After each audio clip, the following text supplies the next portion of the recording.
तर आणखी एक ब्रेकिंग न्यूज समोर येते। नाफेड एनसीसीएफ कांदा खरेदीतील घोटाळ्याची चौकशी करण्याचे आदेश हायकोर्टाने दिले आहेत। 16 जानेवारी 2026 पर्यंत आर्थिक गुन्हे विभागाला अहवाल देण्याचे निर्देश देण्यात आलेत। तर नाफेड एनसीसीएफ एफपीसी अधिकारी आणि व्यापाऱ्यांनी केंद्राची फसवणूक केल्याचा आरोप आहे।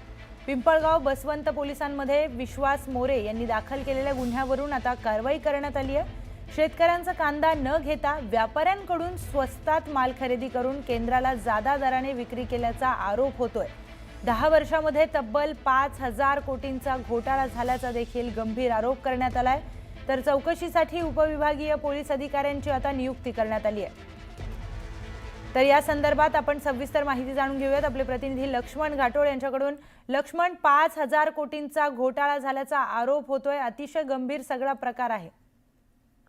प्रियंका, खरं तर आपण बघितलं तर नाशिकमध्ये सर्वाधिक कांदा पिकतो आणि या कांद्याच्या माध्यमातून देशभरामध्ये आणि विशेषतः विदेशामध्ये देखील हा कांदा जो आहे तो निर्यात केला जातो।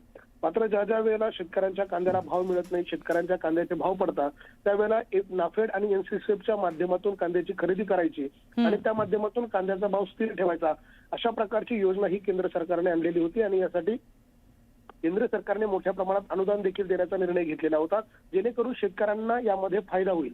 मात्र घडलं असं की काही व्यापाऱ्यांनी आणि काही अधिकाऱ्यांनी, नाफेड आणि एनसीसीएफच्या अधिकाऱ्यांनी एक साखळी बनवली, एक चेन बनवली आणि त्या साखळी चेनच्या माध्यमातून निकृष्ट दर्जाचा कांदा खरेदी करणं, शेतकऱ्यांकडून कांदा न घेता काही व्यापाऱ्यांकडून कांदा खरेदी करणं आणि तो सरकार दप्तरी लावणं आणि त्या माध्यमातून शेतकऱ्यांची आणि सरकारची फसवणूक झाली, अशा प्रकारचा आरोप वारंवार केला जात होता। या सगळ्या प्रकरणामध्ये पिंपळगाव बसवंतचे मोरे नामक एक गृहस्थ आहेत, त्यांनी या सगळ्या संदर्भात तक्रारही केलेली होती। मात्र या सगळ्या प्रकरणात आतापर्यंत चौकशी केली जात नव्हती। मात्र आता हायकोर्टाने यामध्ये हस्तक्षेप केलेला आहे आणि या सगळ्या प्रकरणामध्ये कारवाई करण्याचे आदेश दिलेले आहेत। निश्चितच लक्ष्मण, धन्यवाद दिलेल्या सविस्तर माहितीसाठी। बातमीपत्राच्या सुरुवातीलाच एक ब्रेकिंग न्यूज समोर येते। काल छत्तीसगडच्या विजापूर जिल्ह्यामध्ये चकमकीमध्ये ठार झालेल्या माओवाद्यांची संख्या ही 19 झाल्याची माहिती सूत्रांकडून मिळाली आहे। या चकमकीमध्ये 3 जवान हे शहीद झाले होते। तर पश्चिम बस्तरच्या गंगलोर जंगलामध्ये काल दुपारपासूनच सुरक्षा दल आणि माओवादी यांच्यामध्ये चकमक सुरू होती। या चकमकीमध्ये 19 माओवाद्यांचे मृतदेह आढळून आले असून 3 जवान शहीद झालेत। या चकमकीमध्ये माओवाद्यांचा क्रमांक 2 नंबर 2चा कमांडर मुडियाची वेल्लाही मारला गेलाय। तर अजूनही या भागात माओवादी आणि पोलीस यांच्यामध्ये गोळीबार सुरू असल्याची माहिती समोर आली आहे। या संदर्भात आपण सविस्तर माहिती जाणून घेऊयात आपले प्रतिनिधी महेश तिवारी यांच्याकडून। महेश, काय सविस्तर माहिती? प्रियंका, हा जो पश्चिम बस्तरचा भाग आहे, बिजापूर आणि दंतेवाडा जिल्ह्याचा भाग आहे आणि या भागात माओवाद्यांची सर्वाधिक लढवई कंपनी क्रमांक 2 सक्रिय आहे, ज्यांनी अनेकदा जवानांवर जंगलात अँबुश लावून हल्ले केलेले आहेत आणि या कंपनी क्रमांक 2 ला घेण्यासाठी सुरक्षा दलाने एक मोठी रणनीती आखली होती। त्या रणनीतीनुसारच कालपासून त्या ठिकाणी या माओवाद्यांना घेरण्यात आलं होतं। काल सकाळी सुरू झालेली चकमक रात्री उशिरापर्यंत सुरू होती, तोपर्यंत 15 माओवाद्यांचे मृतदेह हाती आढळले होते। मात्र आता आपल्याला एक विश्वसनीय उच्चपदस्थ IPS सूत्रांनी जी माहिती आपल्याला न्यूज 18 लोकमतमध्ये दिली आहे, 19 माओवादी त्यात ठार झालेले आहेत आणि या दुर्दैवी घटनेत म्हणजे या घटनेमध्ये 3 जवान जे आहेत दुर्दैवाने शहीद झाले। आपले छत्तीसगड पोलीस दलाचे 3 जवान होते, त्या शहीद झालेले आहेत। मात्र 19 माओवाद्यांना ठार मारण्यात मोठं यश मिळालंय। सगळ्यात महत्वाची बाब अशी आहे की हा वेल्ला मुडियामी जो आहे कंपनी क्रमांक 2चा कमांडर होता आणि याने आतापर्यंत जनदालत लावून काही विद्यार्थ्यांची, नागरिकांची हत्या केलेली आहे। जवानांना जंगलात घेरून त्यांना अँबुशमध्ये ठार मारण्यामध्ये आता मोठा हातखंडा होता।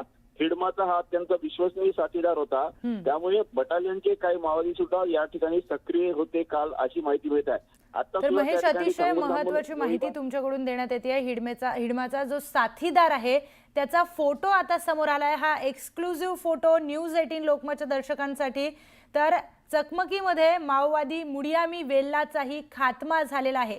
विजापूर जिल्ह्यामध्ये 19 माओवाद्यांचा खात्मा झालाय, तर त्यामध्ये या माओवाद्याचा फोटो देखील आता समोर आलेला आहे। एक्सक्लुझिव्ह हा फोटो न्यूज 18 लोकमतकडे आलाय। हा फोटो मुडियामी वेल्लाही याचा आहे। चकमकीमध्ये हा माओवादी देखील ठार झालाय। अतिशय महत्त्वाचा हा माओवादी होता। हिडमा जेव्हा मेला, हिडवानंतर हा सर्वात महत्त्वाचा त्याचा साथीदार होता आणि हा माओवादी देखील आता मारला गेलाय। मुडियामी वेल्लाही असं माओवाद्याचं नाव आहे। छत्तीसगडच्या विजापूर जिल्ह्यामध्ये चकमक झाली आणि त्यामध्ये 19 माओवाद्यांचा खात्मा झालाय. बातमी. रशियाचे राष्ट्राध्यक्ष व्लादिमीर पुतीन आजपासून 2 दिवसांच्या भारत दौऱ्यावर आहेत. आज आणि उद्या व्लादिमीर पुतीन भारताच्या दौऱ्यावर येत आहेत. 23व्या भारत रशिया वार्षिक शिखर परिषदेमध्ये सहभागी होण्यासाठी पंतप्रधान नरेंद्र मोदी यांनी पुतीन यांना निमंत्रित केलंय. राष्ट्रपती द्रौपदी मुर्मू पुतीन यांचं स्वागत करणार आहेत. तर पुतीन यांच्या या दौऱ्यामुळे दोन्ही देशांमधील संरक्षण, ऊर्जा आणि व्यापाराला नवी चालना मिळणार आहे.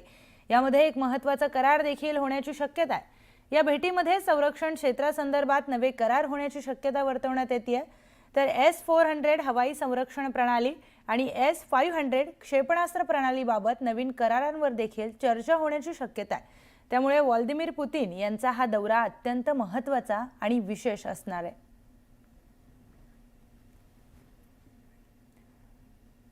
पुढची महत्त्वाची बातमी पाहूयात. मुंबईसह देशभर विमानतळांवर मोठा गोंधळ पाहायला मिळतोय. देशभरामध्ये इंडिगोची 200 उड्डाणं रद्द करण्यात आली आहेत. तर पायलटची कमी संख्या आणि तांत्रिक कारणांमुळे उड्डाणं रद्द केल्याचं स्पष्टीकरण इंडिगो कंपनीकडून देण्यात आलंय. तर अनेक विमानांनी 3 ते 8 तास उड्डाण उशिरा भरल्यानं प्रवाशांचे मात्र हाल झालेत. प्रवाशांचे बोर्डिंग पास हाताने लिहिण्याची आता वेळ आली आहे. आज सकाळी 7:30 वाजेपर्यंत इंडिगोने 35 इनकमिंग फ्लाईट्स या रद्द केल्यात आणि 33 आउटगोईंग फ्लाईट्सच्या देखील रद्द करण्यात आल्यात.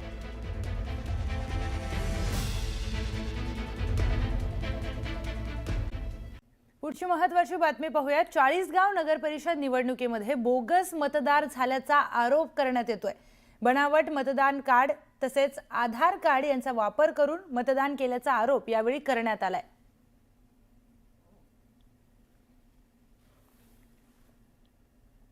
भारतीय जनता पार्टीने डिजिटल इंडियाचा नारा दिला, तो यासाठी की डिजिटली साक्षर व्हा. नवयुवकांना इनोव्हेशन, टेक्नॉलॉजी याच्यातून रोजगार आणि उद्योग उभे राहिले पाहिजेत. परंतु एक असाही तेलगी चाळीसगावमध्ये जन्माला आला की ज्याने काल नगरपालिकेमध्ये डिजिटल ॲपच्या सहाय्याने मतदारांना पैसे देण्याचा विक्रम केला. ज्याच्यामध्ये कुणी कोणत्या क्षणी कोणत्या ठिकाणी किती पैसे दिले याचं रेकॉर्ड 50-52 हजार लोकांना पैसे दिल्याचं ॲप त्या ठिकाणी आहे. आम्ही प्रशासनाला सूचना करतोय, याची चौकशी करा, शोध घ्या.